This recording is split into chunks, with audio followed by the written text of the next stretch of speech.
Assalamualaikum warahmatullahi wabarakatuh. Berjumpa lagi kita dan channel saya. Hari ini hari Khamis 12 September 2024 Masehi bersamaan dengan 8 Rabiul Awal 1446 Hijriah. Sekarang ni pukul 6.48 petang. Seperti biasa, video dari report kita pada hari ini.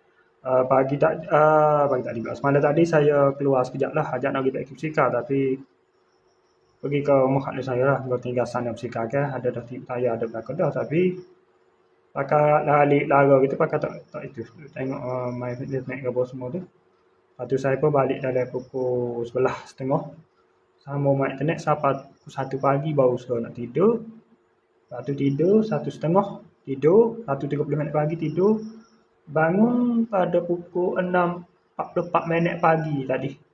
Bangun pagi tadi pada pukul 6.44 pagi, bangun tu terus mandi, sembahyang subuh, kemudian makan sarapan. Lepas tu sejasalah adik saya hantar pergi ke kedai Fikri lah, sampai dah 7.30.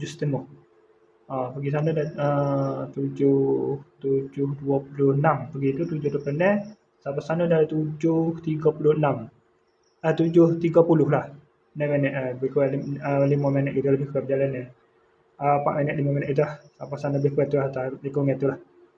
Lepas tu seperti biasalah, minum air apa semua, minum pagi dulu situ, kalau kita nak kerja. Lepas tu saya pun naik highway lah, seperti biasa kan, highway kita tak kerja. Lepas tu dah pukul 8 pukul tu. Lepas tu pergi sampai sana tu, kerja hari ni buat makuk lah, dia lah buat pasal baik lah, tu lah sambut mari tu.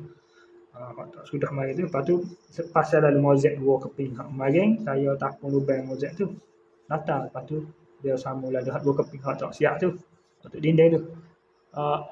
Gapo dia sapa tu sapa dah, gapo mozek tu sapa dah. Lepas tu siap gapo buah makuk gapo sambung baik tu siap juga lah lewat. Tak lewat mana hari ni, mari lewat. Hari ni siap awal sikit hari, dia molek pukul 3. Siap semua barang-barang tu, boleh ada mai gitu pun. Lepas tu saya tak perlu tu tembuk dinding lah, buat baik tu. Tembuk dinding tu. Lepas tu siap. Siap dari pukul 3 tu. Kami tolak balik dalam 3.10 lebih kurang, singgah kedai sekejap, minum, beli air apa semua, minum air. Saya lepas tu tolak, lepas tu tak ada punya ayam. Maknanya beli air kedai lah, air kedai dati tu. Ambil tu pakai pergi terus lalu lah, bila minum tu pakai tolak klik lah. Dia hantar saya ke rumah ni dah sampai dah tadi dalam pukul sampai tu sudah boleh dalam pukul 6 pukul berapa, pukul 3.20 kita habis ke 3.20.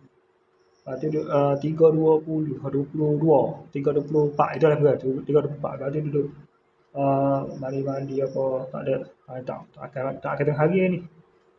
Tak apa tidak membuka selera mana saya tak akan apalah. Lepas tu duduk minum air gitu. Lepas saya dan ada makan dah, makan snack gitu je lah. Minum air gitu lah, pengen air gitu ya gini. Lepas tu dah semai dahulu tu dalam pukul 3.50 gitu. Lewat lah dak lewat internet apa semua Facebook apa tu. Lepas tu duduk tu ngarut apa sudah. Lepas tu main asal pun lewat juga. Dah ada ngarut dulu. Duduk main internet apa semua, ngarut main kos-kosi gitu. Dalam dah setengah saat ni baru asal. Pas main asal apa semua tu barulah buat video tadi. Baru ada kesempatan tu buat video tadi dah pukul apa? Dah apa? Main asal dah setengah ni, dah 30. Lepas tu Nap 8 ni terus buat video ni. Okey, sekarang itu saja untuk sesi video dari report kita untuk hari ini. Assalamualaikum, jumpa lagi. Bye.